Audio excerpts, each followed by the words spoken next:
So far, we've taken a look at how we can build our own collections.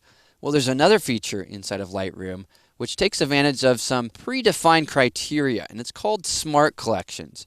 And here you can see that I have this Smart Collections set. Inside of this set, I have a few pre-built Smart Collections. One is based on a label rating or a star rating, or how frequently or recently the file was modified, if it's a video file or not. You get the gist. And what Smart Collections do is they allow you to create predefined criteria that you can then sort or filter your photographs by. For example, let's go ahead and create one. We'll click on this plus icon and we're going to create a Smart Collection. We'll put this Smart Collection inside of the Smart Collection set. And what I want to do is I want to find all of my images where the aperture is less than or equal to f5.6. I'll go ahead and click Create, and what that will do then is it will build this Smart Collection, and it will just show me the images that were shot at 5.6 or less. Well, let's say that I decide, okay, well that didn't narrow things down enough for me, or I didn't really like the way that that worked out. What I need to do is I need to redefine this Smart Collection. The name isn't very good, right? I forgot to rename the file. Well, how can I edit this? Well, all that you need to do is double click that Smart Collection. That will open up the dialog, and here what I'm going to do is define my f-stop. And I'm going to call this now f/2.8. Type that out correctly there, and let's name this one f2.8 as well.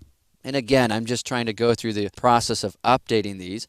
So I've updated my Smart Collection name and then also the criteria. And now when I click Save, one of the things you're going to notice is it's going to update what it's displaying here. In this case, it's a much smaller number. You're also noticing that I typically shoot wide open, right? I tend to really like low f-stops and shoot in that particular way.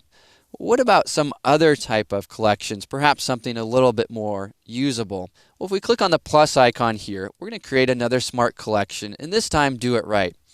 What I want to do is include this in my Smart Collections set, and I'm going to name this one 1 star. And then from my pull down menu here, what I'm going to choose is the option which allows me to define a rating, and the rating that I want is a 1 star rating. And I want it to be exactly equal to a 1 star. You could of course choose a couple other options here. You could say greater than, less than, or greater than or equal to, but the option I'm going to choose is because I just want to see the images with a 1 star rating.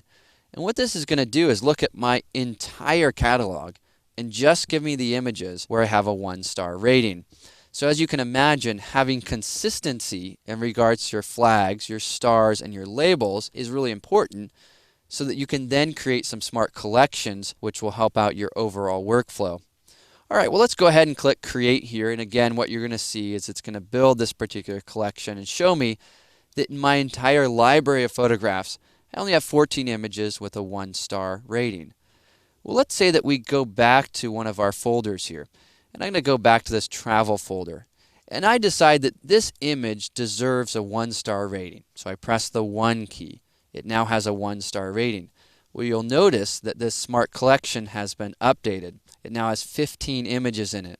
Well, if I decide that, let's zoom in on it, this image is better than 1 star, I'm going to give it a 2 star rating. Well, then you're going to see that that has now been removed from this Smart Collection. The whole point here is that Smart Collections are incredibly dynamic and incredibly strong. So far what we've looked at is how we can have perhaps one criteria. Well, if I double click this option, I could say I want my images with a 1 star rating plus any other of these features. It could be the file name, the captions, the keywords, the camera, etc. So you can choose a number of different criteria in order to create a Smart Collection which really taps into the way that you shoot and also the way that you organize and process your photographs. Well, in this particular case, I'll go ahead and subtract that and just save this out.